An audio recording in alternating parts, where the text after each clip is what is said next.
दोस्तों नमस्कार, आप सभी का स्वागत है वनडे एग्जाम स्टडी के यूट्यूब चैनल में। आप सभी को पता है कि सीटेट की तैयारी कर रहे हैं आप लोग या एमपीटेट की, कोई भी ऐसे एग्जाम की तैयारी कर रहे हो जिसमें बाल विकास और ईवीएस से क्वेश्चन आते हैं, तो ये वीडियो आपके लिए ही रहेगा।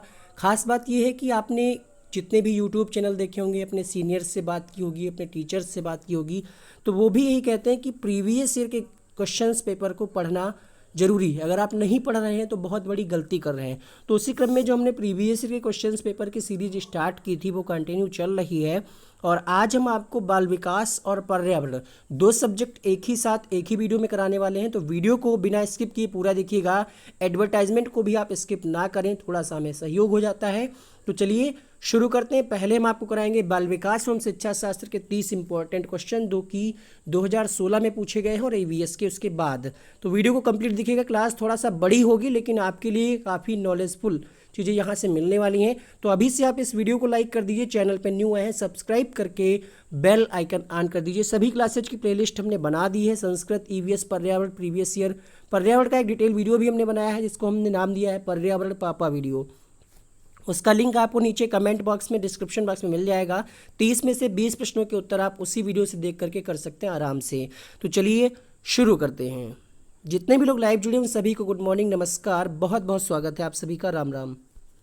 उत्तर आपको करने हैं। साथ ही साथ हमारे चैनल पे संस्कृत की भी क्लासेज हुई हैं जो कि 70 से ज़्यादा क्लासेज हैं, उनकी भी प्लेलिस्ट बना दी है, वो भी आप देख सकते हैं। क्वेश्चन नंबर 1 आपने पढ़ लिया होगा।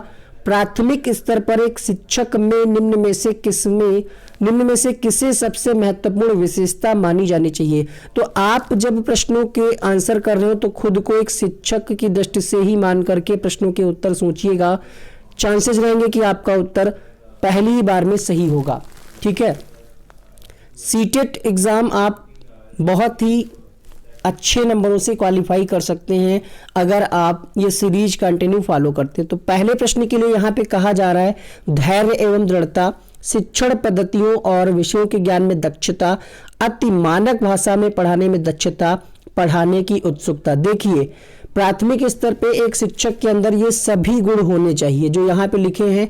धैर्य एवं दृढ़ता भी होनी चाहिए, शिक्षण पद्धतियों विषय के बारे में ज्ञान होना चाहिए, दक्ष हो या ना हो ज्ञान होना चाहिए।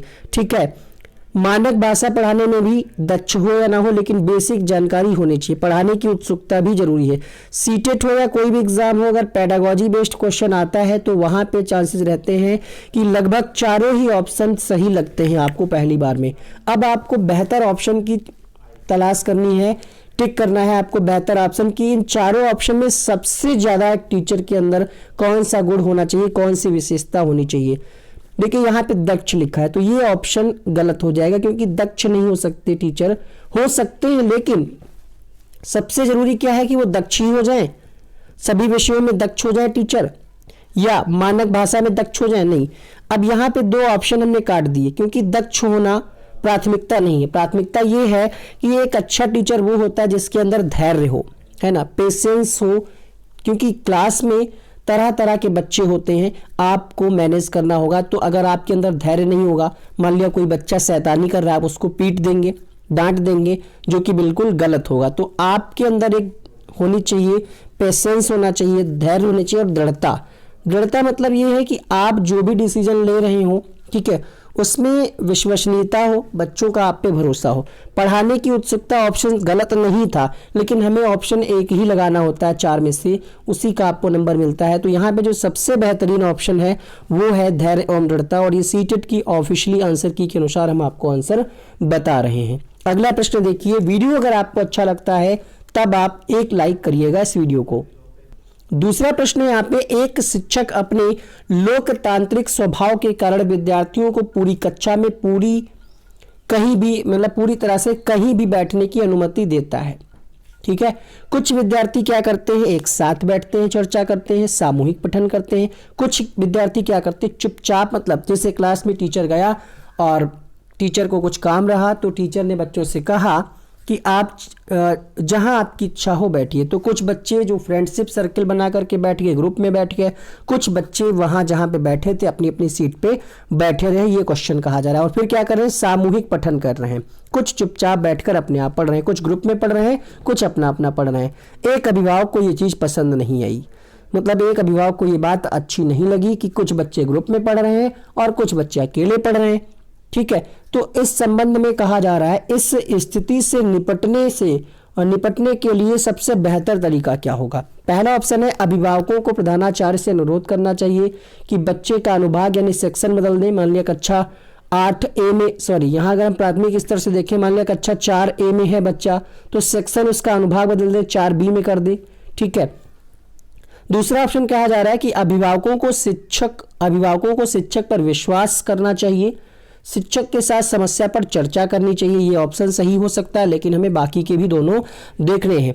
कहा जा रहा है अभिभावकों को इस विद्यालय से अपने बच्चों को निकाल लेना चाहिए। देखिए, निकालने से कोई समस्या का समाधान नहीं होगा, तो हम निकालेंगे नहीं। हो सकता है टीचर ने किसी विशेष प्रयोजन के लिए बच्चों को ये छूट दी हो, प्रजातांत्रिक माहौल के कारण, कि कुछ बच्चे ग्रुप में पढ़े कुछ, तो हम इसका समाधान निकालेंगे। पहले एक अभिभावक होने के नाते देखिए यहाँ पे क्या कहा जा रहा है, अभिभावक को पसंद नहीं आ रहा है तो आप क्या करेंगे, अभिभावक को सेटिस्फाइड करने के लिए टीचर को क्या करना चाहिए, ये आपसे यहाँ पे पूछा जा रहा है। तो अभिभावक, दूसरा ऑप्शन यहाँ पे लास्ट ऑप्शन है अभिभावकों को प्रधानाचार्य से शिक्षक की शिकायत। तो शिकायत करने से पहले हम कारण ना जान लें कि टीचर ने ऐसा क्यों किया। अब कारण जानने वाला ऑप्शन यहाँ पे डायरेक्टली नहीं दिया है, दिया क्या है कि अभिभावकों को शिक्षक पर विश्वास करना चाहिए और शिक्षक के साथ समस्या पर चर्चा कर लेनी चाहिए, पूछ लेना चाहिए कि ऐसा आपने क्यों किया, रीजन आप बताएंगे गार्जियन को, तो हो सकता है गार्जियन को बात समझ में आ जाए। अगर तब भी गार्जियन नहीं समझता है, तब आप प्रिंसिपल के पास जा सकते हैं।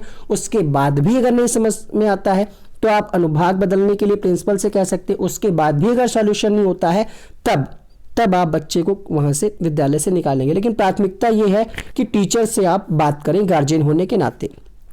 क्वेश्चन नंबर 3, ये 2 तरीके से प्रश्न पूछा गया है, दोनों ही क्वेश्चंस को इसी वीडियो में हमने रखा है। वह अवस्था जब बच्चा तार्किक रूप से वस्तुओं व घटनाओं के विषय में चिंतन प्रारंभ करता है, चिंतन की शुरुआत करता है बच्चा तार्किक रूप से वस्तुओं व घटनाओं के विषय में। पहले ये जो क्वेश्चन है जीन पियाजे से, और आपको बता दें जीन पियाजे, कोहलबर्ग, वाइगोत्स्की, 3 मनोवैज्ञानिक को आपको ढंग से पढ़ना है, थ्योरीज को जहां से भी आपको मिल रहा है यूट्यूब में सर्च करिए, लिखिए जीन पियाजे, वाइगोत्स्की। जो टीचर आपको बेहतर ढंग से समझा पा रहा हो आप उससे पढ़िए, ठीक है। लेकिन ये थ्योरी बिना पढ़े आपका सीटेट क्वालिफाई तो हो जाएगा लेकिन अच्छे नंबरों से नहीं होगा, क्योंकि यहाँ से तीनों अगर हम मनोवैज्ञानिकों को मिला लें तो लगभग 10 से 15 क्वेश्चन इन्हीं की थ्योरी से बन जाते हैं, ठीक है। तो ये जीन पियाजे से क्वेश्चन है कि ये 4 अवस्थाएं जो लिखी हैं, जीन पियाजे ने संज्ञानात्मक विकास की 4 अवस्थाएं बताई थी, उसी से ये प्रश्न है। पहला है यहाँ पे औपचारिक संक्रियात्मक, जो कि 11 वर्ष से ऊपर होता है। नीचे से अगर हम शुरुआत करें तो 0 से 2, 2 से 7 और 7 से 11, 11 से 15 होता है।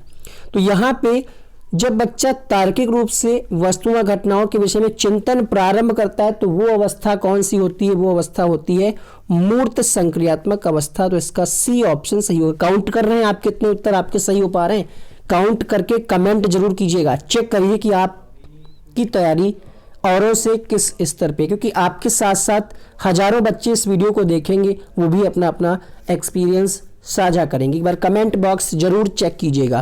क्वेश्चन नंबर 4, जो लोग जिनका सब्जेक्ट संस्कृत है, ठीक है, वो ध्यान दें इसको कि ये वाला क्वेश्चन, बाल विकास वाला क्वेश्चन संस्कृत में ट्रांसलेट करके भी एक बार पूछा गया है। तो आप ये बिल्कुल घबराइएगा नहीं कि हमने संस्कृत ले ली, हम नहीं कर पाएंगे, संस्कृत भी आप बहुत अच्छा स्कोर कर सकते हैं। चलिए बात करते हैं यहाँ पे हम मन का मानचित्रण। अब मन का मानचित्रण, यहाँ पे 2 ऑप्शन है। पहला है साहसिक कार्यों, तो यहाँ पे साहसिक कार्यों का कोई संबंध नहीं होगा मन से, सिंपल सी बात है। मन का मानचित्रण शब्द में ही इसका आंसर छिपा हुआ है, मन की क्रियाशीलता के अनुसंधान से संबंधित है, ठीक है। तो यहाँ पे इसका आंसर मिलेगा आपको ऑप्शन नंबर सी। इस प्रश्न को आप याद कर लीजिए। मन का मानचित्रण का संबंध बोध बढ़ाने की तकनीक से नहीं है, मन का चित्र बनाने से नहीं है, ठीक है, मन की क्रियाशीलता पर अनुसंधान से है मन का मानचित्रण, ये संबंधित है। क्वेश्चन नंबर 5 देखिए, विशेष रूप से प्राथमिक स्तर पर विद्यार्थियों की सीखने संबंधी समस्याओं को संबोधित करने का सबसे बेहतर तरीका क्या है। प्राथमिक स्तर पे अगर सीखने संबंधी समस्याएं आ रही हैं बच्चों को, तो कैसे आप संबोधित करेंगे। पहला ऑप्शन है महंगी और चमकदार सहायता परक सामग्री का प्रयोग करना है, तो कोई ज़रूरी नहीं कि हर विद्यालय में ये चीज़ें उपलब्ध हो पाएँ, हर विद्यालय महंगी और चमकदार सहायक सामग्री का प्रयोग कर पाए, तो ये गलत हो गया। सरल और रोचक पाठ्य पुस्तक का प्रयोग करना, ये ऑप्शन हो सकता है। कहानी कथन पद्धति का प्रयोग करना, ये भी हो सकता है। यहाँ पे कहा जा रहा है अक्षमता के अनुरूप विभिन्न शिक्षण पद्धतियों का प्रयोग करना। अब देखिए यहाँ पे ये तो कट गया। 3 ऑप्शन में आपको बेस्ट देखना है।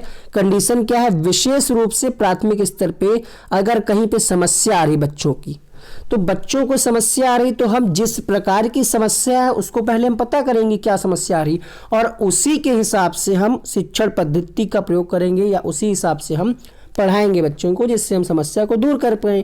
अब यहाँ पे हम कहानी कथन का प्रयोग करें, मान लिया कोई ऐसी समस्या है जिसका समाधान हम कहानी कथन से नहीं कर पा रहे, तो ये प्रभावशाली नहीं होगा, गलत हो गया। ठीक है, ये भी गलत हो गया क्योंकि यहाँ पे अक्षमता के अनुरूप है, जैसी समस्या उसी के हिसाब से हम शिक्षण पद्धति का प्रयोग करें। देखिए वीडियो को एक्सप्लेन कर रहे हैं तो वीडियो थोड़ा सा बड़ा होगा, टाइम निकाल करके देखिएगा जरूर, यहाँ से आप समझ पाएंगे कि गलत ऑप्शंस को कैसे हटाते हैं। क्वेश्चन नंबर 6, निम्न में से कौन सा शिक्षार्थियों में सृजनात्मकता का पोषण करता है? पहला ऑप्शन है प्रत्येक शिक्षार्थी को अंतर्जात प्रतिभाओं को पोषण करने एवं प्रश्न करने के अवसर। ये जो शब्द है अवसर उपलब्ध कराना, ये अपने आप में सकारात्मक विकल्प को बनाता है। तो जिस भी प्रश्न में आपको अवसर उपलब्ध कराना ऑप्शन मिले, 90% चांसेस रहते हैं कि उसका उत्तर वही होगा। लेकिन कई बार ऐसा होता है 10% जो हमने छोड़ा है कि चारों में कभी कभी अवसर दे देता है या 2 ऑप्शन में अवसर दे, तब आपको देखना होता है कि सबसे प्रभावशाली विकल्प कौन सा है। यहाँ पे क्या कहा जा रहा है, सृजनात्मकता का पोषण करता है कौन सा विकल्प। ठीक है, यहाँ पे कोचिंग की बात कही जा रही है अच्छे अंक के लिए, तो अंक पे बल देना सृजनात्मकता से कोई संबंधित नहीं। सृजनात्मकता का मतलब होता है कुछ नया करना, इंग्लिश में कहते हैं क्रिएटिविटी, बच्चा खुद से कुछ करे।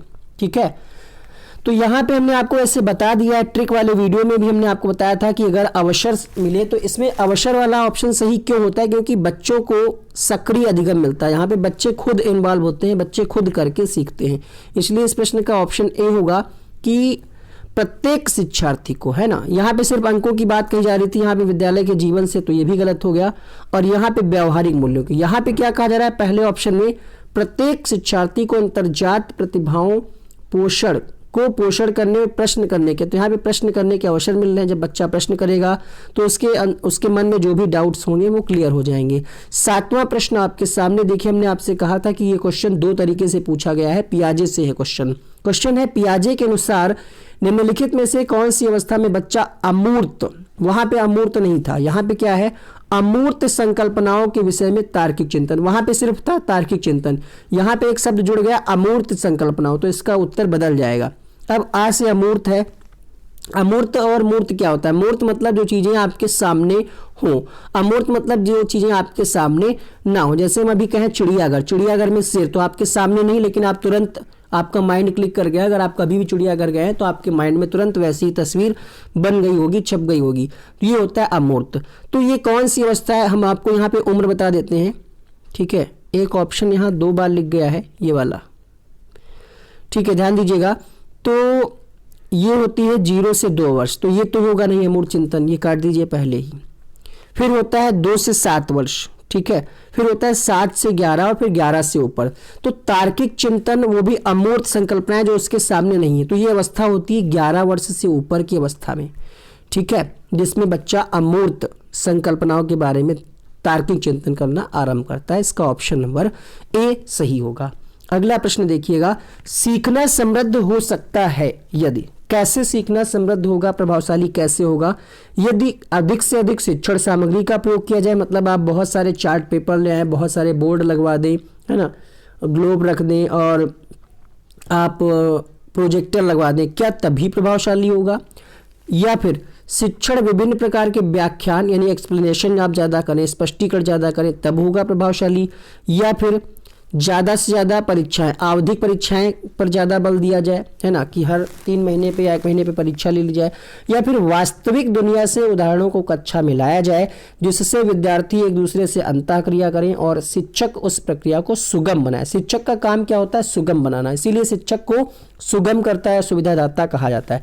तो सीखना कैसे प्रभावशाली होगा, देखिए, हमने आपको शुरुआत में बताया था कि चारों ही ऑप्शन प्रभावशाली, चारों में सबसे बेहतर क्या है, एनसीएफ 2005 कहता है कि बच्चे को जो ज्ञान दिया जाए वो वास्तविक जीवन से जोड़ करके दिया जाए, और टीचर की भूमिका क्या है, सुगमकर्ता की। तो यहाँ पे दोनों ही चीज़ें आपको मिल रही है। अगर आपने एनसीएफ 2005 वाला वीडियो नहीं देखा है तो उसका लिंक हम आपको ऊपर आई बटन में दे देंगे। देखिए, ऊपर आई बटन में शो कर रहा होगा आपको, उसको क्लिक करिएगा, या फिर आप इस वीडियो के एंड में क्लिक करिएगा, उसको आप जरूर देखिएगा। ठीक है, एनसीएफ 2005 का वीडियो, जिससे आप समझ पाएंगे कि क्वेश्चंस के आंसर कहां से निकलते हैं। अगला प्रश्न देखिए, निम्न में से कौन से कथन को सीखने की प्रक्रिया की विशेषता नहीं मानना चाहिए। सीखना एक व्यापक प्रक्रिया है, बिल्कुल सही बात है ना, क्योंकि सीखना क्या है, निरंतर हम लोग सीखते ही रहते हैं, समाज से, घर परिवार से, स्कूल से, हर जगह से। तो यहाँ पे पहला ऑप्शन तो ठीक है। दूसरा कहा जा रहा है सीखना लक्ष्योन्मुखी होता है, बिल्कुल कुछ ना कुछ आपका टारगेट है, जैसे इस समय सीटेट क्वालिफाई करना, तो आप सीख रहे हैं, तो लक्ष्योन्मुखी भी होता है। अन अधिगम भी सीखने की प्रक्रिया है, बिल्कुल है ना। गलतियों से भी हम सीखते हैं, नहीं सीखते हैं, आप खुद बताइए, गलतियों से भी हम सीखते हैं, तो ये भी बात सही है। तीनों ही बातें सही, अर्थात ऑप्शन आपका एक ही बचता है। और यहाँ पे वैसे भी एक निगेटिव कीवर्ड लगा है, जो है एकमात्र।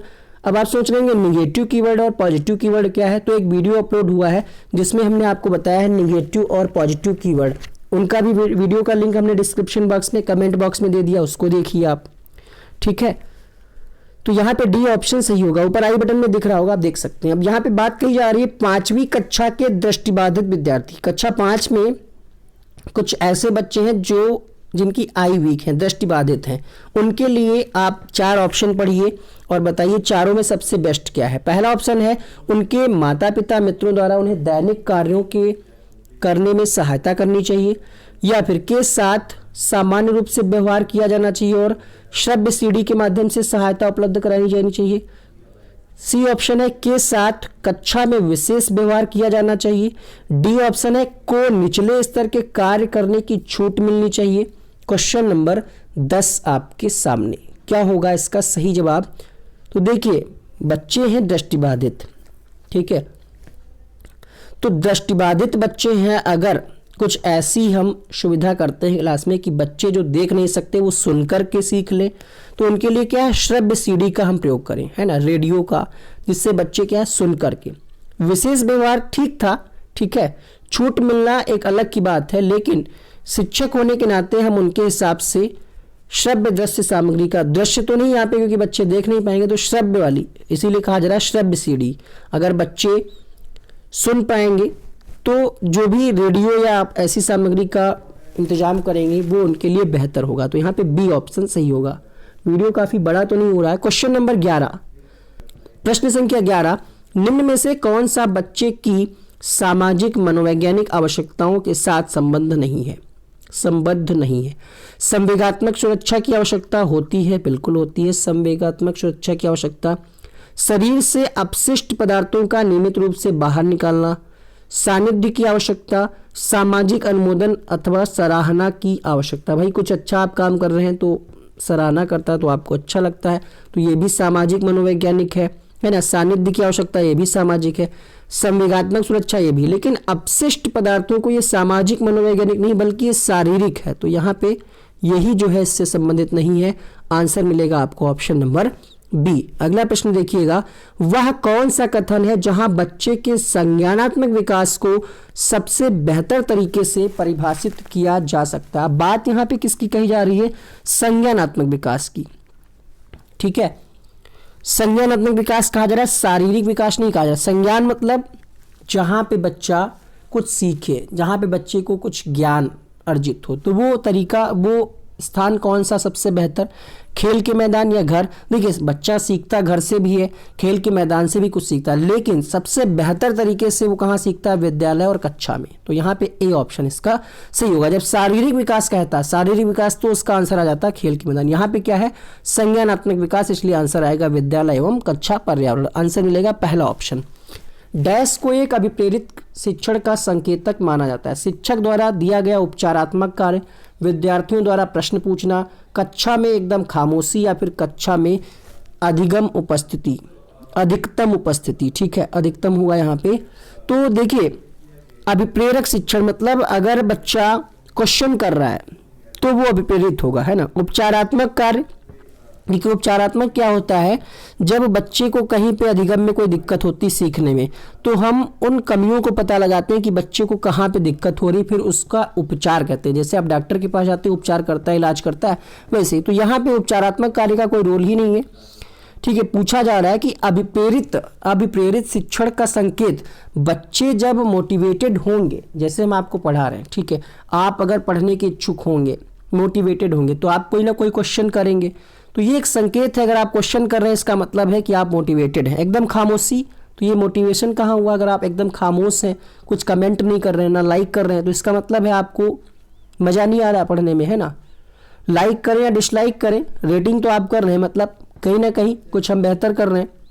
तो यहाँ पे क्या होगा, विद्यार्थियों द्वारा प्रश्न, अगर बच्चे कक्षा में प्रश्न पूछ रहे हैं तो इसका मतलब है वो सीखने के लिए तत्पर हैं, वो मोटिवेटेड हैं। क्वेश्चन नंबर 14, निम्न में से कौन सा बुद्धिमान बच्चे का लक्षण नहीं है?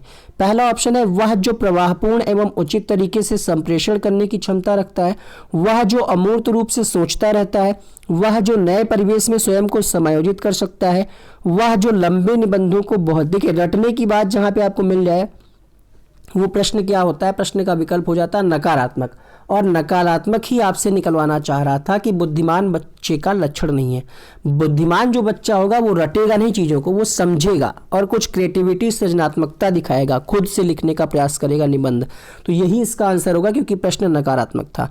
जबकि बुद्धिमान बच्चा क्या होगा, अमूर्त रूप से सोचेगा, सही बात है, प्रवाहपूर्ण एवं उचित तरीके से संप्रेषण करेगा, सही बात है, और नए परिवेश में जाएगा तो वो खुद को समायोजित भी कर पाएगा, लेकिन वो रटेगा नहीं चीज़ों को। इसलिए यहाँ पे आंसर आएगा ऑप्शन नंबर डी, क्योंकि प्रश्न क्या था, लक्षण नहीं है। समझिएगा, ऐसे प्रश्न से एक एक नंबर आपका चला जाता है। क्वेश्चन नंबर 15 मोस्ट इंपॉर्टेंट, 3 से 4 बार पूछा गया है। बच्चे दुनिया के बारे में अपनी समझ का सृजन करते हैं, ये कथन किसका है या श्रेय किसको जाता है? तो ये कथन या ये श्रेय स्टेटमेंट है जीन पियाजे का, जो कि संज्ञानात्मक विकास के सिद्धांत के प्रतिपादक थे। 4 अवस्थाएं बताई दी, स्विट्जरलैंड के मनोवैज्ञानिक थे। अगला प्रश्न देखिए, कृतिका अक्सर घर में ज्यादा बात नहीं करती लेकिन विद्यालय में वो काफी बात करती है, क्यों? सिंपल सी बात है, जैसे आप हैं, ठीक है, आप अपने घर में ज्यादा बात नहीं कर रहे हैं, ठीक है, दोस्तों के साथ जाते हैं तो ज्यादा बात करते हैं, क्यों? या तो आप घर वालों से डरते हैं, है ना। तो यहाँ पे देखते हैं कंडीशन क्या है। पहला ऑप्शन है शिक्षकों की ये मांग होती कि वे बच्चे विद्यालय में खूब बात करें, ये कोई लॉजिक नहीं है। कृतिका को अपना घर बिल्कुल पसंद नहीं, घर तो पसंद है लेकिन शायद घर के लोग उनकी बात को वैल्यू ना करते हों, ये भी तो हो सकता है। उनके विचारों को विद्यालय में मान्यता मिलती है, विद्यालय हर समय बच्चों को खूब बातें करने का अवसर, देखिए हर समय बातें करने का अवसर नहीं देता लेकिन सीखने का अवसर देता है, तो ये गलत हो गया, ठीक है। ये भी कोई जरूरी नहीं है कि शिक्षकों की मांग होती है कि विद्यालय में बातें करें, घर पसंद नहीं है, ये भी कोई लॉजिक नहीं है। अर्थात क्या है कि कृतिका के जो विचार हैं, जो भी वो बोलना चाहती है, ठीक है, घर में वो बात नहीं करती क्योंकि उसमें घर में उसकी बात को वैल्यू कम दी जाती है, विद्यालय में वैल्यू ज़्यादा दी जाती, मान्यता मिलती, तो विद्यालय में वो बात करती है। यहाँ पे आंसर आएगा ऑप्शन नंबर सी। एक शिक्षक अपने शिक्षार्थियों की क्षमताओं को समझने का प्रयास करना चाहिए, निम्नलिखित में से कौन सा क्षेत्र इस उद्देश्य के साथ संबंधित है? मतलब एक शिक्षक को अपने शिक्षार्थियों की क्षमताओं को समझने का प्रयास करना चाहिए। अब किससे संबंधित है? कौन सा टीचर समझ पाएगा? नॉर्मल टीचर समझ पाएगा क्षमताओं को? नहीं, वही समझ पाएगा जिसने थोड़ा बहुत मनोविज्ञान की जानकारी होगी जिसको। तो अर्थात ये संबंध क्या है? शिक्षा का मनोविज्ञान, शिक्षा मनोविज्ञान। आंसर आएगा यहाँ पे ऑप्शन नंबर सी। अगला प्रश्न देखिएगा, सीखने की प्रक्रिया में अभिप्रेरणा, मोटिवेशन, अभी भी हमने बात की थी कि अगर आप मोटिवेट होंगे तो सीखने के लिए तत्पर रहेंगे, है ना। देखेंगे आप, प्रश्न भी पूछेंगे, कमेंट भी करेंगे। तो कहा जा रहा है पिछले सीखे हुए को नए दिगंत से अलग करती है। क्या आपको अलग करेगा मोटिवेशन? तो ये गलत हो जाएगा, अलग तो नहीं करेगी ना। शिक्षार्थियों को एक दिशा में सोचने के योग्य बनाती है, हो सकता था ये आंसर। शिक्षार्थियों के सीखने के प्रति रुचि का विकास करती है। तो मोटिवेशन से क्या होता है, जैसे आपका मन नहीं कर रहा है पढ़ने का और आपने कोई मोटिवेशनल वीडियो देख लिया कि हाँ हमें पढ़ना है, क्यों पढ़ना है, हमें जॉब करनी है, जॉब करके हमें खूब सारा पैसा, हमें घर की ज़रूरतों को पूरा करना है, ठीक है, नाम रोशन करना है जिले का, देखिए उनका लड़का पढ़ करके कलेक्टर बन गया, तो ये एक मोटिवेशन आपको मिलता है। अर्थात आपके अंदर तुरंत रुचि जागृत हो जाती है कि हाँ हम कर सकते हैं, हम करेंगे। तो मोटिवेशन से क्या होता है, सीखने के प्रति क्या होती है, रुचि विकास होती है, ठीक है। शिक्षा के क्षेत्र में पाठ्यचर्या शब्दावली डैश की ओर संकेत करती है। पाठ्यचर्या विद्यालय का संपूर्ण कार्यक्रम जिसमें शिक्षार्थी प्रतिदिन अनुभव प्राप्त करते हैं। मूल्यांकन, तो पाठ्यचर्या के अंतर्गत मूल्यांकन आता है, लेकिन क्या कहा जा रहा है, अब यहाँ पे देखिए कक्षा में प्रयुक्त की जाने वाली पाठ्य सामग्री, शिक्षण पद्धति या विषय, सबसे बेस्ट क्या है, पाठ्यचर्या के अंतर्गत वो सभी चीज़ें आ जाती हैं जो जिससे बच्चा स्कूल में गतिविधियों को, मतलब स्कूल की गतिविधियों को क्रियान्वित किया जाता है, जैसे इंट्रोल हुआ, उसके बाद जो भी पीरियड लगते हैं या बच्चे को कहीं पे ले जाना है आउटिंग पे, ये सारी चीज़ें, अर्थात विद्यालय का संपूर्ण कार्यक्रम, ओवरऑल संपूर्ण कार्यक्रम जिसमें शिक्षार्थी प्रतिदिन अनुभव प्राप्त करते हैं, वो पाठ्यचर्या के अंतर्गत आ जाता है। निचली कक्षाओं में शिक्षण की खेल पद्धति मूल रूप से किस पर आधारित होगी? शिक्षण पद्धतियों के सिद्धांतों पर, विकास एवं वृद्धि के सिद्धांतों पर, विकास एवं वृद्धि के मनोवैज्ञानिक सिद्धांतों पर, शिक्षण के समाजशास्त्रीय सिद्धांतों पर, शारीरिक शिक्षा कार्यक्रम के सिद्धांत। तो निचली कक्षाओं की जो खेल पद्धति होगी वो विकास एवं वृद्धि के क्योंकि बच्चा जो है प्राथमिक स्तर से ही तो उसका विकास होता है तीव्रता से, है ना। तो बच्चे से रिलेटेड अगर टीचर को ज्ञान नहीं होगा तो फिर कैसे वो चीज़ों को क्रियान्वयन करेगा, है ना। तो विकास और मनोवैज्ञानिक सिद्धांतों की जानकारी टीचर को होनी चाहिए और इसी पर आधारित होती है शिक्षण की खेल विधि।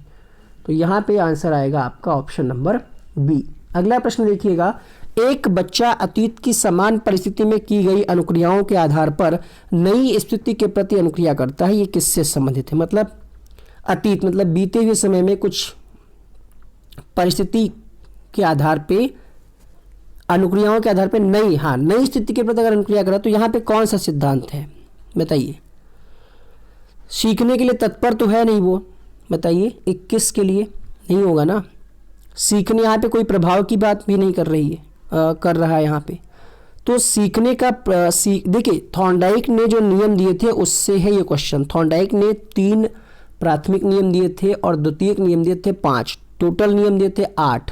प्राथमिक नियम थे तत्परता, अभ्यास और प्रभाव का नियम। गौड़ नियम के अंतर्गत आ जाता है सादृश्यता और कई सारे नियम, ठीक है।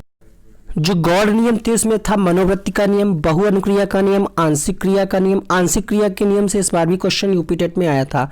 अनुरूपता का नियम यानी लॉ ऑफ एनालॉजी, ये क्या कहता है, और संबंधित परिवर्तन का नियम। तो आपका जो क्वेश्चन था उसका आंसर होगा यहाँ पे अनुरूपता का नियम। अब अनुरूपता क्या होती है ये भी आप समझिए। अनुरूपता का नियम कहता है कि जब व्यक्ति के सामने कोई नई समस्या आती है तो वह अपने पूर्व के अनुभवों एवं प्रयत्नों को स्मरण करता है और उससे वो तुलना करता है, ठीक है। फिर उसके अनुसार क्रिया कर समस्या का समाधान खोजने का प्रयत्न करता है। शिक्षक को चाहिए कि कक्ष में स्थित वे बच्चों को ऐसे अवसर प्रदान करें जिससे वे अपने पूर्व ज्ञान का स्मरण करें और उनका प्रयोग कर सकें। यहाँ पे भी देखिए वही कंडीशन है कि अतीत की समान परिस्थितियों में की गई अनुक्रियाओं के आधार पर नई स्थिति, ठीक है, पूर्व की स्थितियों के। तो यहाँ पे आंसर आएगा इसका, देखिए प्रभाव कोई हो नहीं रहा, तत्पर है नहीं बच्चा, तो आंसर क्या आएगा? सीखने का सादृश्यता का नियम, इसी को हम अनुरूपता का नियम भी कहते हैं। प्रतिभाशाली होने का संकेत नहीं है, तो प्रतिभाशाली जो बच्चा होगा जिज्ञासु होगा, कुछ क्रिएटिविटी, अभी हमने आपको बताया सृजनात्मक विचार मतलब कुछ नया करने का प्रयास करेगा, और यहाँ पे भी नवीनता मतलब अभिव्यक्ति में भी कुछ नवीनता, कुछ नया करने का प्रयास करेगा। लेकिन जो प्रतिभाशाली बच्चा होगा वो झगड़ेगा नहीं, लड़ाई झगड़ा नहीं करेगा। तो इसका आंसर होगा ऑप्शन नंबर ए। अगला प्रश्न देखिए, विशेष आवश्यकता वाले बच्चों को शिक्षा उपलब्ध कराई जानी चाहिए विशेष विद्यालयों में विशेष बच्चों के लिए विकसित पद्धतियों द्वारा, विशेष विद्यालयों में विशेष शिक्षकों द्वारा, या फिर अन्य सामान्य बच्चों के साथ। तो समावेशी शिक्षा से 2 प्रश्न हर बार आते हैं। जो जुलाई को आपका परीक्षा हुई थी इसमें भी 2 प्रश्न आए थे और दिसंबर में भी 2 प्रश्न आए थे। तो समावेशी शिक्षा ये कहती है कि हम सभी बच्चों को किसी भी प्रकार का कोई भेदभाव नहीं करेंगे, चाहे वो शैक्षिक रूप से पिछड़ा हो, धर्म, जाति, लिंग, किसी भी आधार पे हम किसी भी प्रकार के बच्चे के साथ भेदभाव नहीं करेंगे। हम एक ऐसी शिक्षा व्यवस्था करते हैं जिसमें एक जैसी व्यवस्था हो, सामान्य बच्चों के साथ हम लर्निंग डिसेबिलिटी वाले बच्चों को भी पढ़ा सकें। तो यहाँ पे 23 के लिए आपका उत्तर आएगा ऑप्शन नंबर डी, अन्य सामान्य बच्चों के साथ। जो स्पेशल नीड्स वाले बच्चे हैं उनको भी हम सामान्य बच्चों के साथ ही शिक्षा देते हैं। कहा जा रहा है आकलन को उपयोगी और रोचक प्रक्रिया बनाने के लिए डैश के प्रति सचेत होना चाहिए। विद्यार्थियों को बुद्धिमान या औसत विद्यार्थियों की उपाधि देना, शैक्षिक और सहशैक्षिक क्षेत्रों में विद्यार्थी के सीखने के बारे में जानकारी प्राप्त करने के लिए विविध, जो ये शब्द है ना, विविध तरीके अवसर उपलब्ध कराना, ये अपने आप में ही आंसर, सही आंसर के पहचानने की सही आंसर को टिक करने की पहचान है। विविध तरीका हुआ, अवसर हुआ, इसका आंसर यही सही होगा, क्योंकि हम तकनीकी भाषा का प्रयोग नहीं करेंगे, बच्चा समझ नहीं पाएगा फीडबैक में। तुलना करना अपने आप में निगेटिव है, क्योंकि इससे जो बच्चे कमजोर होंगे उन पे बैड इफेक्ट पड़ेगा और उनके अंदर हीन भावना पैदा होगी। तो सबसे यहाँ पे कहा जा रहा है बुद्धिमान या औसत, तो ये भी एक गलत है ना। तो आंसर क्या मिलेगा आपको यहाँ पे, विविध तरीकों का प्रयोग किया जाए। डिस्लेक्सिया है, एक से दो प्रश्न आपको इस टॉपिक से भी मिलता है, अधिगम संबंधी विकार। इसका भी हमने ट्रिक वाला वीडियो बना रखा है, उसको भी आप देख सकते हैं, ऊपर आई बटन में उसका लिंक मिल जाएगा। ट्रिक वाला 5 मिनट का वीडियो है, देख लीजिएगा जरूर। 2 से 3 नंबर आपके यहाँ से पक्के हो जाएंगे, ठीक है। तो यहाँ पे डिस्लेक्सिया, डिसले यानी पढ़ ले, याद रखिएगा, डिसले पढ़ ले, पढ़ ले मतलब पठन संबंधी विकार है, यहाँ पे बी ऑप्शन सही हो जाएगा। गणितीय संबंधी विकार को क्या कहते हैं, कमेंट बॉक्स में आप सभी लिखिएगा, आप सबको हमने पढ़ाया है। बच्चों के सीखने की प्रक्रिया में माता पिता को अग्रोन्मुखी, सहानुभूतिपूर्ण, तटस्थ या फिर नकारात्मक, तो देखिए नकारात्मक तो होगा नहीं, अब यहाँ पे अग्रोन्मुखी होगा या फिर सहानुभूति होगा। तो क्वेश्चन नंबर 26, देखिए बच्चे को होमवर्क दिया गया, अगर माता पिता नहीं देखेंगे तो फिर बच्चा उतना एक्टिव रहेगा क्या, प्राथमिक स्तर पे नहीं रहेगा। तो टीचर के साथ साथ बच्चे के जो माता पिता हैं, गार्जियन हैं माता पिता, उनकी भी भूमिका अग्रोन्मुखी होनी चाहिए। तो इसका आंसर मिलेगा आपको ऑप्शन नंबर ए। विकास कभी न समाप्त होने वाली प्रक्रिया, कम से कम 8-9 बार ये क्वेश्चन आया है। क्वेश्चन में ही आंसर छिपा होता है, लेकिन फिर भी बच्चे गलत कर देते हैं। अभी यूपी टेट के 2020 की जो परीक्षा हुई थी उसमें भी ये क्वेश्चन पहले ही नंबर पे था। विकास कभी समाप्त नहीं हो रही मतलब निरंतर चल रही है, तो सिद्धांत कौन सा होगा, निरंतरता का सिद्धांत होगा। अब सिद्धांत से बात याद आई है, विकास के जितने भी सिद्धांत हैं उसका भी एक डिटेल वीडियो बना है, ऊपर आई बटन में चेक करिएगा, शायद आपको फ्लैश करता हुआ दिख जाए। बाकी 5 जुलाई के लिए हमने एक क्रैश कोर्स की एक प्लेलिस्ट बना दी है, उसको आप देखें, सभी वीडियोज उसी में ऐड होते जा रहे हैं। सीखने के अंतःदृष्टि सिद्धांत को किसने बढ़ावा दिया, तो गेस्टाल्टवादी सिद्धांत, वाइगोत्स्की, जीन पियाजे, पावला। तो देखिए जीन पियाजे संज्ञानात्मक से संबंधित है, तो ये तो होगा नहीं। वाइगोत्स्की जो है इन्होंने सामाजिक अधिगम का सिद्धांत दिया, ठीक है, समाज की बात कही कि बच्चे समाज में अंतःक्रिया के द्वारा सीखते हैं। तो क्वेश्चन नंबर 28 के लिए ये भी नहीं होगा। अंतर्दृष्टि की बात आती है तो इसके समर्थक होते हैं गेस्टाल्टवादी सिद्धांत। इसके अगर आपसे पूछा जाए गेस्टाल्टवादी सिद्धांतों में कौन कौन आते हैं, तो वर्दीमर, कोहलर, कोपका, ठीक है। वर्दीमर इसके संस्थापक, जनक, व्यवस्थापक माने जाते हैं। क्वेश्चन नंबर 29 देखिएगा, निम्नलिखित में से किस अवस्था में बच्चा अपने समवयस्क समूह के सक्रिय सदस्य, देखिए यहाँ पे सक्रिय सदस्य और समवयस्क समूह के सदस्य दोनों अलग अलग हैं। सक्रिय जब पूछेगा तब आपका आंसर आएगा किशोरावस्था, ठीक है। तो आंसर आएगा यहाँ सभी का। क्वेश्चन नंबर 1 के लिए जितने भी लोगों का आंसर आ रहा है यहाँ पे ऑप्शन नंबर ए बिल्कुल सही है, ठीक है, क्योंकि कम उपयुक्त पूछा जा रहा था, बाकी सारे ज्यादा प्रभावशाली, क्योंकि बच्चों के पोर्टफोलियो में सिर्फ बेहतर कार्य ही ना हो, सभी प्रकार के कार्य को दिखाया जाए पोर्टफोलियो में।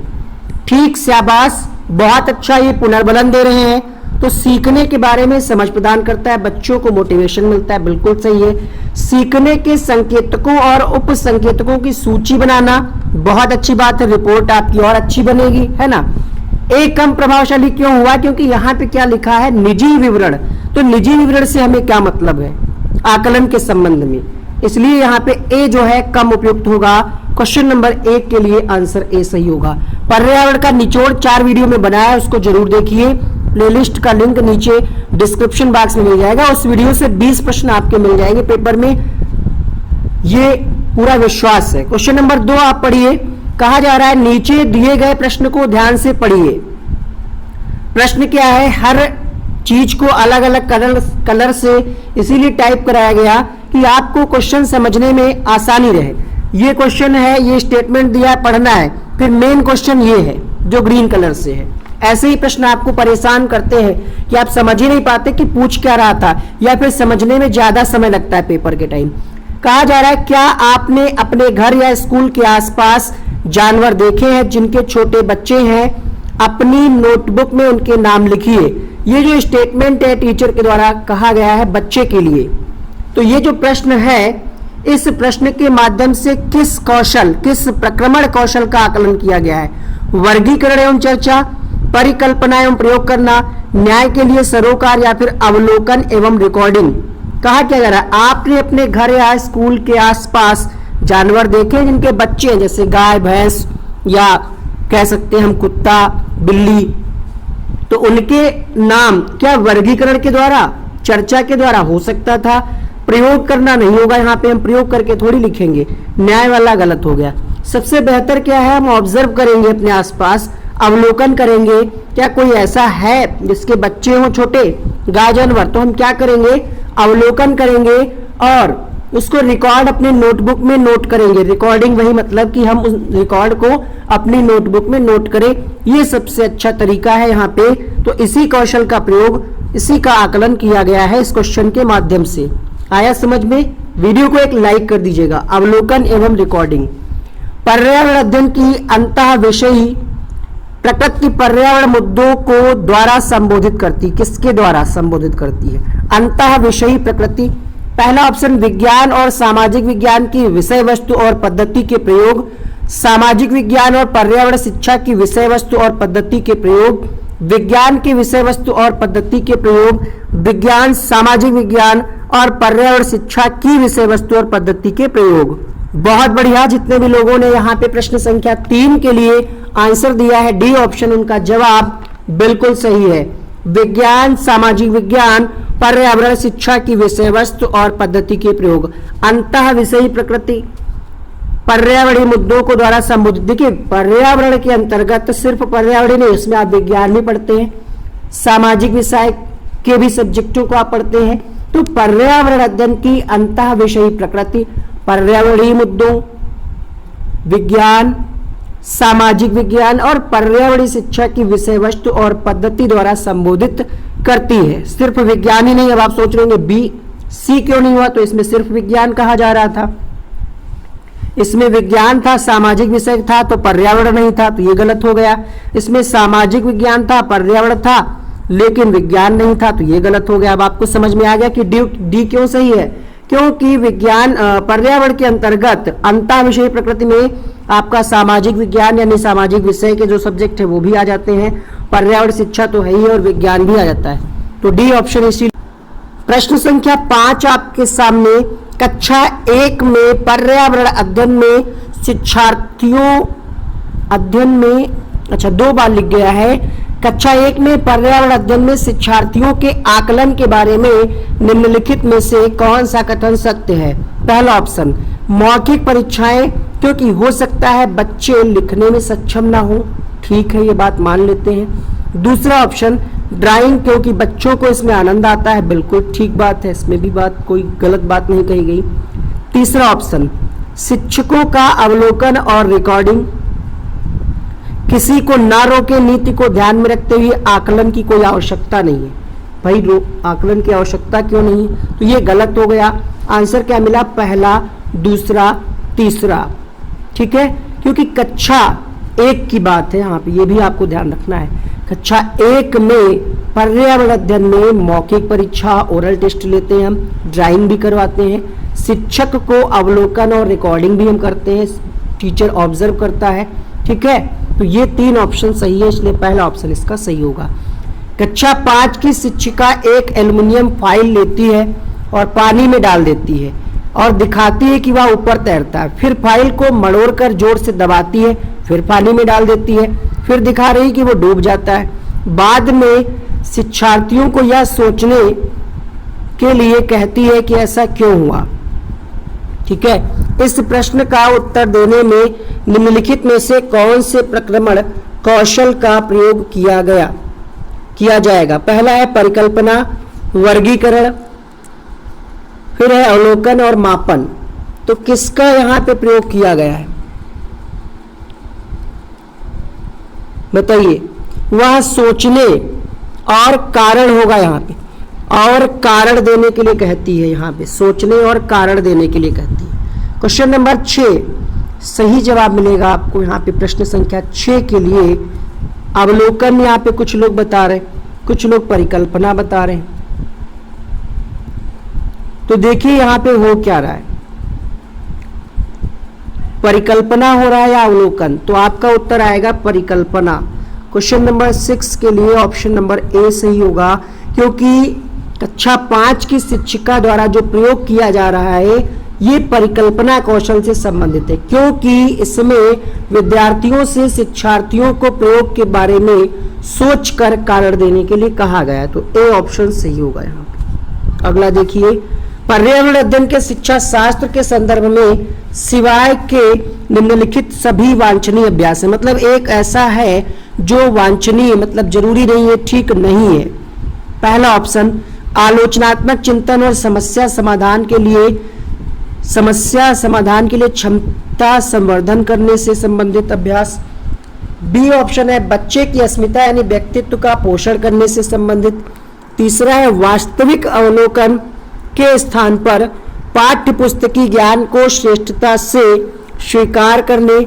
डी ऑप्शन है, पाठ्य वस्तुओं और संदर्भों की बढ़ावा देने से। तो एक ऑप्शन आपको चुनना है जो ठीक नहीं है। क्या होगा आपका आंसर क्वेश्चन नंबर 7 के लिए? बिल्कुल सही। कहा जा रहा है वास्तविक अवलोकन के स्थान पर, यहां तक तो ठीक था, पाठ्य पुस्तकीय ज्ञान को हम वरीयता दे रहे हैं। ये बात गलत है, क्योंकि पर्यावरण में हम वास्तविक अवलोकन पर बल देते हैं ज्यादा। यहाँ पे सिवाय लिखा था और यहाँ पे क्या कहा जा रहा है कि पाठ्य पुस्तक, तो ये गलत हो गया और गलत वाला ही ऑप्शन हमें निकालना था। अगला देखिए, महेश क्या है? कक्षा 4 के शिक्षक हैं। वे क्या करते हैं? वृक्ष संरक्षण की अवधारणा पर शिक्षार्थियों को संवेदनशील बनाने की योजना बनाते हैं। निम्नलिखित में से कौन सी एक गतिविधि इस उद्देश्य के लिए सर्वाधिक उपयुक्त है? वृक्ष संरक्षण की अवधारणा के लिए वाद विवाद प्रतियोगिता का आयोजन करना, एक पौधे को अपनाकर उसका पोषण करने के लिए। तो सबसे अच्छा क्या है कि भैया हम एक बच्चे को एक एक पौधा अपनाने के लिए कहें, सबसे अच्छी गतिविधि होगी, है ना। बाकी की भी ठीक है, गलत नहीं है, लेकिन सबसे प्रभावशाली क्या है? क्योंकि बच्चा यहाँ पे एक्टिव रहेगा। अगला देखिए, पर्यावरण अध्ययन में बच्चे शिल्पकला और चित्रकला को समूह में सीखना विशेष रूप से पसंद करते हैं। क्यों? चित्रकला और शिल्पकला ये सहपाठी अधिगम को बढ़ावा देगा, बिल्कुल बढ़ावा देगा। ये सामाजिक अधिगम को बेहतर बनाएगा। क्या ये बेहतर बनाएगा? आप बताइए, क्यों नहीं बनाएगा? बिल्कुल बनाएगा, है ना। फिर कहा जा रहा है जब बच्चों की सृजनात्मकता की प्रशंसा की जाती है तो वे खुश हो जाते हैं, उनके प्रति प्रेरित भी होते हैं। ये भी बात ठीक थी। लास्ट ऑप्शन क्या है यहाँ पे? ये कक्षा में अनुशासन को बढ़ाता है। तो क्या अनुशासन को बढ़ाता है? मान भी लिया अगर बढ़ाता है तो कोई ऐसा ऑप्शन नहीं है जिसमें चारों ऑप्शन सही हो। 3 तक तो हमें ठीक लगे थे, है ना। और तो फिर यही ऑप्शन एक बचेगा हमें, शिल्पकला और चित्रकला। भाई अधिगम को बढ़ावा तो देगा ही, ठीक है, और सामाजिक अधिगम को भी बेहतर बनाएगा, साथ में बच्चे सीखेंगे और प्रेरणा भी मिलेगी। तो 3 ऑप्शन ठीक है। अगर ऐसा कोई ऑप्शन होता उपरोक्त सभी तो उस पर हम विचार करते। फिलहाल के लिए सी आंसर इसका सही है और यही दिया था ऑफिशियली आंसर की के हिसाब से। प्रयोग करना आकलन का एक संकेतक है। निम्नलिखित में से कौन सा एक प्रयोग करने संबंधी संकेतक का आकलन करने का सबसे उपयुक्त तरीका है? चित्र पठन, सृजनात्मक लेखन, निदर्शन प्रदर्शन, हस्तपरक गतिविधि। सबसे अच्छा क्या है प्रयोग के लिए? तो आंसर आ जाएगा हस्तपरक गतिविधियां, डी ऑप्शन। प्राथमिक कक्षाओं में शिक्षार्थियों के पास अनेक प्रकरणों में अनेक वैकल्पिक अवधारणाएं होती हैं, जैसे सजीव, निर्जीव, जलचक्र, पौधे। इन वैकल्पिक अवधारणाओं के स्रोत क्या है, कहाँ से लिए जाते हैं? ये क्वेश्चन अगर आप समझ नहीं पाए तो गलत कर देंगे। कहा जा रहा है जो टॉपिक है सजीव, निर्जीव, जलचक्र, जैसे भोजन का चैप्टर होता है ना, डाल डाल, पात पात, भोजन, बीमारी, तो ये सब कहाँ से लिए जाते हैं? परिवार और समुदाय से, सही है। पाठ्य पुस्तकें और अन्य पुस्तकों से लिए जाते हैं। कुछ कहानियां अगर किसी ने लिखी हैं उससे भी हम ले लेते हैं, शिक्षक से नहीं लेते हैं, ठीक है। ये स्रोत शिक्षक थोड़ी है, शिक्षक चीज़ों को आसान करके पढ़ाता है। यहाँ पे क्या पूछा जा रहा है? इन अवधारणाओं के स्रोत तो शिक्षक नहीं होगा। 1, 2 और 4 आंसर मिलेगा आपको ऑप्शन नंबर ए। 11 के लिए पहला ऑप्शन सही होगा। अगला देखिए, अगला प्रश्न आपके सामने।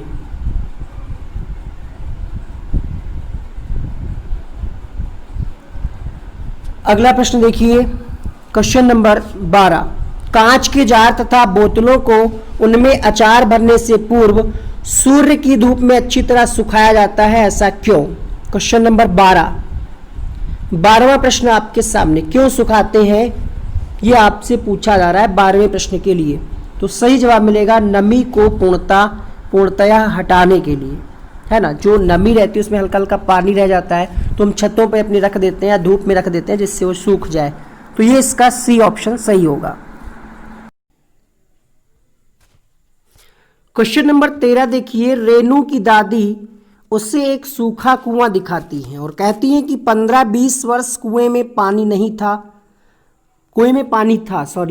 15-20 वर्ष पहले कुएं में पानी था, लेकिन अब ये पूर्णतया सूख गया है। कुएं में पानी सूखने का कारण क्या है? पहला कारण है कि पेड़ों, कुएं तथा उसके आसपास के स्थान की मिट्टी को अब सीमेंट से ढक दिया गया हो। रीजन हो सकता है क्योंकि कुएं जो है लगातार, देखा होगा अगर आपने आसपास, तो ढक दिया जाता है, उनको बंद कर दिया जाता है, लोगों को गिरने का खतरा रहता है।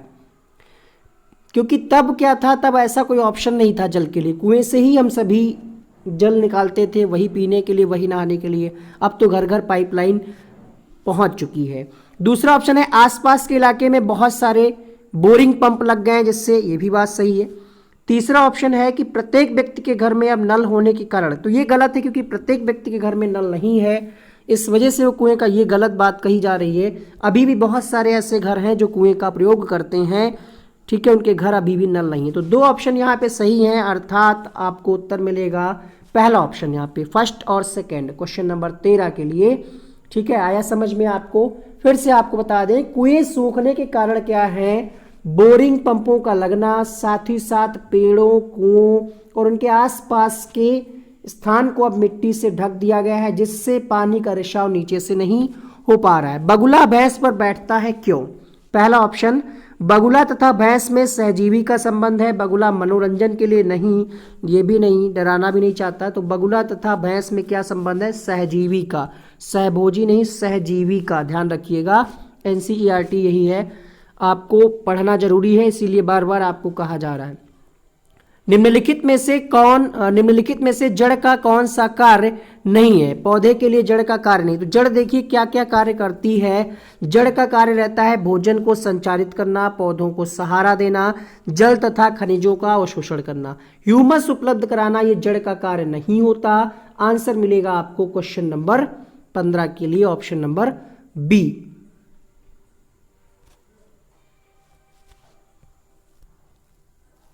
प्रश्न संख्या 16, कर्णम मल्लेश्वरी के विषय में नीचे दिए गए कथनों पर विचार कीजिए। 4 कथन हैं, आपको बताना है सही कथन कौन से हैं। पहला कथन, वह अंतर्राष्ट्रीय ख्याति प्राप्त भारोत्तोलक वेटलिफ्टर हैं, बिल्कुल सही बात। कर्नाटक की हैं, ये बात गलत है यहाँ पे, तो ये ऑप्शन गलत हो गया। उन्होंने अपने लाइफ में बहुत रिकॉर्ड बनाए हैं, 130 किलोग्राम तक का भार उठा सकी हैं। ये क्वेश्चन दिसंबर या जुलाई में 19 में आया है ये, और हमने आपको EVS के वीडियो, मतलब पेपर के एक दिन पहले आपको बताया था ये क्वेश्चन इंपॉर्टेंट है, जस्ट अगले दिन वो क्वेश्चन पूछा गया था। तो ये ठीक है, आप देखिएगा जब पेपर दे के आइएगा, EVS का आपका स्कोर 30 में 25 प्लस रहेगा अगर आपको जितना बताया जा रहा है उतना कर लेते हैं तो यहाँ पे ये ऑप्शन गलत हो गया, क्योंकि कर्णम मल्लेश्वरी जो हैं ये कहाँ की हैं? आंध्र प्रदेश की हैं, कर्नाटक की नहीं है। तो फर्स्ट, थर्ड एंड फोर्थ मिलाकर के इसका आंसर होगा बी, पहला, तीसरा, चौथा सही है। यहाँ पे आप इनके बारे में पढ़ सकते हैं। क्वेश्चन नंबर 17, सीढ़ीदार कुएं अथवा बावली से संबंधित निम्नलिखित कुछ कथन दिए गए हैं।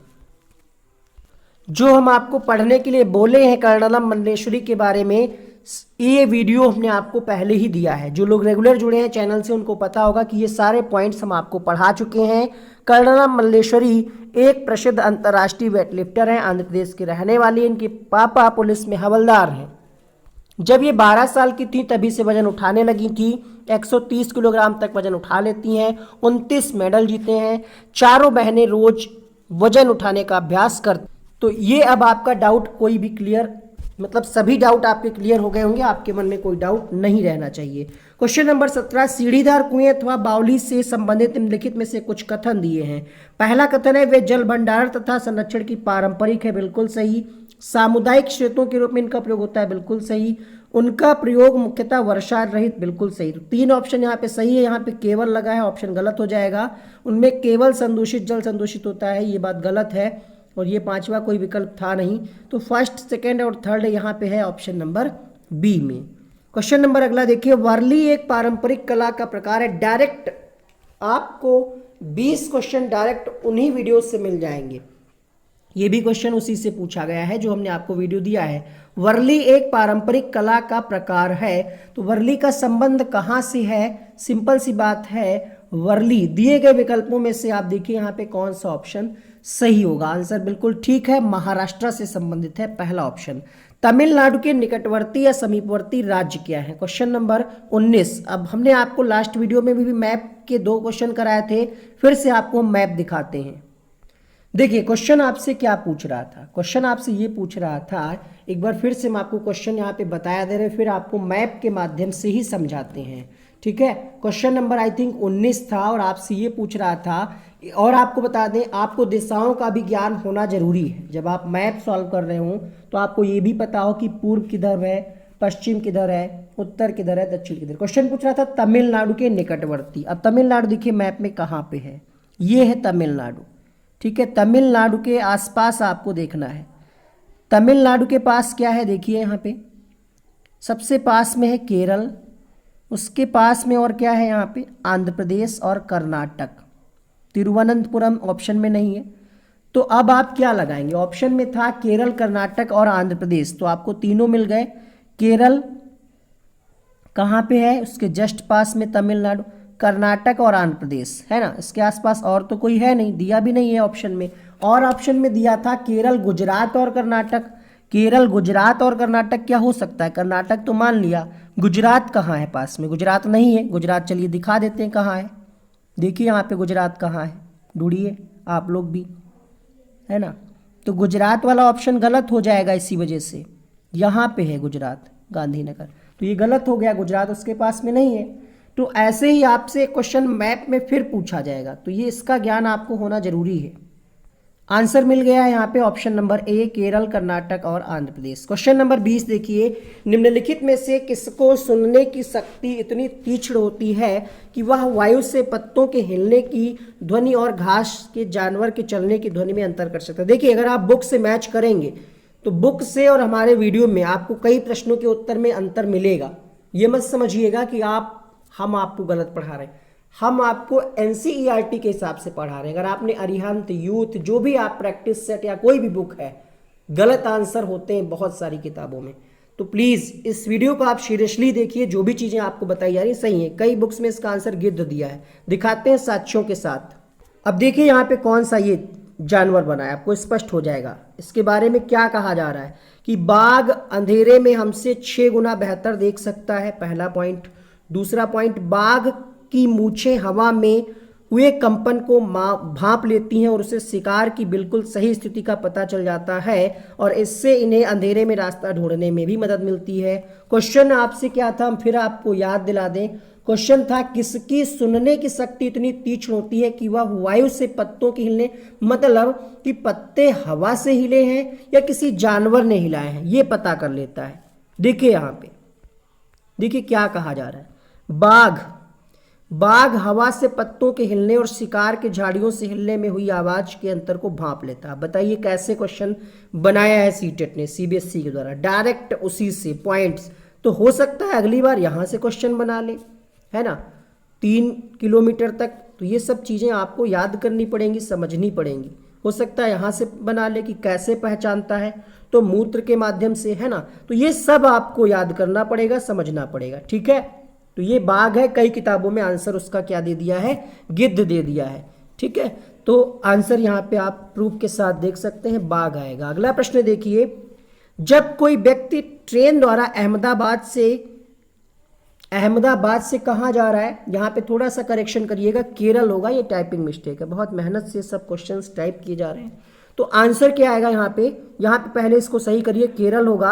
अहमदाबाद से केरल यात्रा कर रहा है, अनेक सुरंगों को पार कर, ये भी उसी में लिखा है एनसीईआरटी की किताब में। आंसर हम आपको बता देते हैं, याद करिएगा उन सब चीज़ों को, एक बार फिर से उन वीडियोस को देखिए, 2 से 3 बार देखिए, खुद के नोट्स बनाइए, पेपर से पहले भी पढ़ करके जाइएगा, मज़ा आ जाएगा आपको पेपर करने में अगर आप याद करके जाते हैं। 21वां प्रश्न, वैसे एनसीएफ के हिसाब से याद करना गलत है, लेकिन करना पड़ेगा आपको, और कोई तरीका नहीं है। सही जवाब मिलेगा आपको इस प्रश्न के लिए, जल्दी से कमेंट करिए अपना अपना उत्तर। बिल्कुल सही है, बिल्कुल सही, पश्चिमी घाट है ना। 21 का आंसर क्या आएगा, पश्चिमी घाट। क्योंकि जब आप जाएंगे अहमदाबाद से केरल, यहाँ पे केरल है, हमने आपको पहले ही बता दिया, तो धाल घाट, भूर घाट, पाल घाट, ये सुरंगें पड़ेंगी रास्ते में, और ये सुरंगें कहाँ है, ये पश्चिमी घाट में। अगला प्रश्न देखिए, पृथ्वी गोल है, वास्तव में पृथ्वी पर ऊपर नीचे कुछ नहीं होता, केवल सापेक्ष होता है। हम भारत के लोगों के सापेक्ष उल्टे हो सकते हैं। 1 मिनट, क्वेश्चन हम फिर से आप पढ़े देते हैं।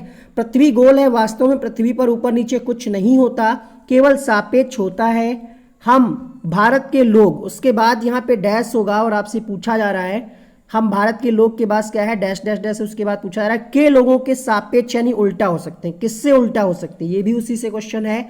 आंसर मिलेगा क्वेश्चन नंबर 22 के लिए, क्वेश्चन नंबर 22 के लिए आंसर मिलेगा। देखिए बता दें, गोल होने के कारण पृथ्वी पर ऊपर नीचे कुछ नहीं होता, सापेक्ष होता है। भारत अर्जेंटीना के विपरीत देशांतर पर होगा, इसलिए इसका आंसर आएगा, आंसर ऑप्शन नंबर डी। 22 का डी या फिर ए, कुछ लोग ए लगा रहे हैं यहाँ पे। पानी पर तेल डालने की सलाह दी जाती है, ऐसा क्यों? क्योंकि क्या होता है, तेल ऑक्सीजन की आपूर्ति को काट देता है, जिससे मच्छरों का प्रजनन थम जाता है। यहाँ पे प्रजनन होगा, ए ऑप्शन इसका भी सही होगा। निम्नलिखित में से कौन सा कीट मधुमक्खियों की भांति कॉलोनी बस्ती में साथ नहीं रहता? देखिए, चींटी भी ग्रुप में निकलती है, दीमक भी ग्रुप में, ठीक है, और बरैया का तो भाई छत्ता होता ही है। मकड़ी ग्रुप में नहीं, मकड़ी जो है आपने देखा होगा अकेले अपना जाल लगाती है। तो इसका आंसर आएगा, क्या कहा जा रहा है कि अपनी बस्ती में साथ में नहीं रहता। आंसर आएगा आपका ऑप्शन नंबर डी। अगला प्रश्न देखिए, क्वेश्चन नंबर 25, ग्रामीण क्षेत्र के मकानों के ढांचे वहाँ की जलवायु मौसम की स्थिति से संबंधित होते हैं। एक गांव के मकानों के कुछ लक्षण दिए हैं। पहला लक्षण क्या है, मकान मजबूत बांस के खंभों पर बने होते हैं। अंदर से भी मकान लकड़ी से ही बने होते हैं। मकान जमीन से लगभग 3 मीटर से 3.5 मीटर की ऊंचाई पर बने होते हैं। मकानों की छतें ढालू होती हैं। यदि इस गांव में भारी बारिश होती है तो ये गांव कहाँ होगा? मतलब ये लक्षण दिए हैं। क्या असम में ऐसे घर पाए जाते हैं, उत्तर प्रदेश में, राजस्थान में, बिहार में? बता दें, जो बांसों के संबंध में बात कही गई है, जो बांसों के खंभों पर घर बनते हैं, मकान, वो बनते हैं असम में। इसकी हमने आपको एक ट्रिक बताई थी, A for Assam, B for बांस, मतलब रिलेट करके आप याद कर सकते हैं। बता दें आपको, सीटेट 19 में भी ये क्वेश्चन रिपीट हुआ था, और कक्षा 4 का पहला ही चैप्टर है। कहा जा रहा है असम में बांस से बने पुल होते हैं, यहाँ बारिश बहुत होती है, कभी कभी तो चारों तरफ घुटनों तक पानी भर जाता है, फिर भी बच्चे स्कूल जाने से नहीं रुकते। तो मतलब आप समझ गए होंगे कि असम में बांस से बने पुल होते हैं और घर भी दिखाते हैं। चैप्टर नंबर 18 में जाएंगे, आपको मिलेगा यहाँ पे घरों के बारे में, ठीक है, मकानों की विविधता के बारे में, असम, राजस्थान, इनके बारे में दिया है। असम के बारे में क्या कहा जा रहा है कि असम में बहुत बारिश होती है। असम में घर पर जमीन से लगभग 10 से 12 फीट ऊंचे घर बने होते हैं। इन्हें मजबूत बांस के खंभों पर बनाया जाता है। ये घर अंदर से भी लकड़ी के बने होते हैं। तो यहीं से ये क्वेश्चन उठाया गया है, ठीक है, ध्यान दीजिएगा। अब आपका उत्तर गलत नहीं होना चाहिए, आंसर आएगा आपका option number A. Question number 26 देखिए, कुडुक कहाँ के लोगों की भाषा है? मिजोरम, मणिपुर, अरुणाचल प्रदेश, झारखंड। क्वेश्चन नंबर 26 आपके सामने। तो कुडुक जो है झारखंड, उड़ीसा, मध्य प्रदेश, छत्तीसगढ़, पश्चिम बंगाल आदि में रहने वाले जनजातियों की भाषा। यहाँ पे दिए गए विकल्पों के हिसाब से आपका आंसर आएगा यहाँ पे झारखंड, ऑप्शन नंबर डी। अगला देखिए, क्वेश्चन नंबर 27, राष्ट्रीय पाठचर्या की रूपरेखा 2005 के अनुसार निम्नलिखित में से कौन सी एक पर्यावरण अध्ययन की विषय वस्तु है? थीम क्या है? भोजन, सौरमंडल, मौसम, ऊर्जा। तो आंसर मिलेगा यहाँ पे भोजन, ठीक है। एनसीएफ 2005 के अनुसार भोजन पर्यावरण अध्ययन की विषय वस्तु थीम है। पर्यावरण अध्ययन का केंद्र बिंदु भोजन को बनाया गया है, यह आपको याद ही करना है। भोजन की आवश्यकता को ध्यान में रखकर पर्यावरण के विषय में जागरूक बनाया जाए, ऐसा टीचर का कर्तव्य होना चाहिए। 28वां प्रश्न है, पर्यावरण अध्ययन में विषय वस्तु थीम आधारित उपागम को अपनाने के समर्थन में निम्नलिखित में से कौन सा तर्क सबसे ज़्यादा सशक्त है? मतलब भोजन को ही क्यों बनाया गया है, किस ऑप्शंस में ये बात दी गई है? यह पाठ योजनाओं को एक ढांचा प्रदान करने, शिक्षण को अधिक प्रभावशाली बनाने में मदद करता है। ठीक बात है, लेकिन सबसे सशक्त आपसे पूछा जा रहा है। बी ऑप्शन है शिक्षण को अधिक रोचक गतिविधि, बिल्कुल सही है।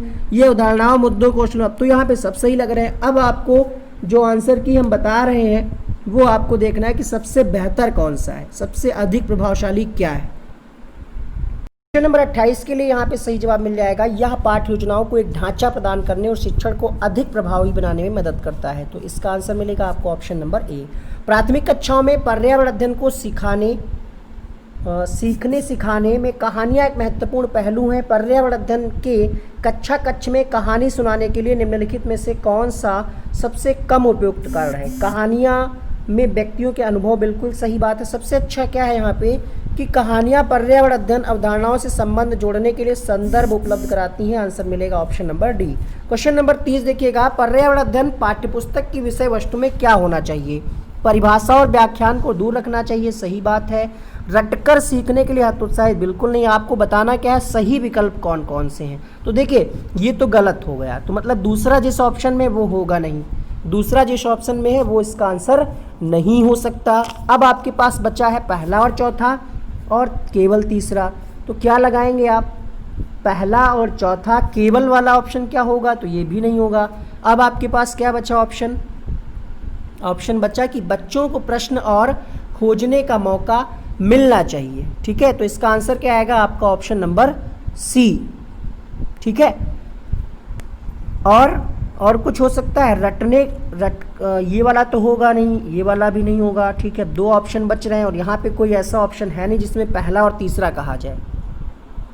तो क्लियर है, इसमें आंसर क्या आएगा? बच्चों को प्रश्न और खोजने का मौका मिलना चाहिए, सी ऑप्शन सही होगा। एक क्वेश्चन हमने स्किप किया था, ये वाला क्वेश्चन। कक्षा 5A के शिक्षक एक सवाल देते हैं, पेड़ों के 5 लाभ लिखिए। कक्षा 5B के शिक्षक देते हैं, क्या होगा अगर धरती पर कोई पेड़ ना हो? जितनी किताबें देखेंगे आप कंफ्यूज हो जाएंगे, पता नहीं क्या क्या आंसर दिया गया है, पता नहीं सीटेट की ऑफिशियली आंसर की में गलत था क्या नहीं। यहाँ पे क्वेश्चन नंबर 4 क्या कहना चाह रहा है आप समझिए। कहा जा रहा है कि कक्षा 5 के शिक्षक क्या सवाल दे रहे हैं? पेड़ों के 5 लाभ लिखिए। अब यहाँ पे अपसारी दिया है, एक में क्या दिया है? अभिसारी। तो देखिए अपसारी वो होता है जिसका एक से ज़्यादा उत्तर हो और अभिसारी वो होता है जिसका एक ही उत्तर हो। तो आप यहाँ पे सोचिए कि क्वेश्चन जो पहला है पेड़ों के 5 लाभ लिखिए, इसके एक से ज़्यादा उत्तर हो सकते हैं, है ना? तो ए वाला कैसा है क्वेश्चन? अच्छा, मुक्तबद्ध अंतःबद्ध क्या होता है? मुक्त मतलब ओपन एंडेड क्वेश्चन जिसके कई सारे उत्तर हों, बात वही है घुमा फिरा करके। तो इस प्रश्न के लिए आपका उत्तर क्या आएगा? क्वेश्चन नंबर 4 के लिए आंसर मिलेगा आपको यहाँ पे ए मुक्त अंत वाला अभिसारी और बी बद्ध अंत वाला अपसारी क्वेश्चन है। ये था आज का वीडियो। अब आगे कंटिन्यू करते हैं हम अगला।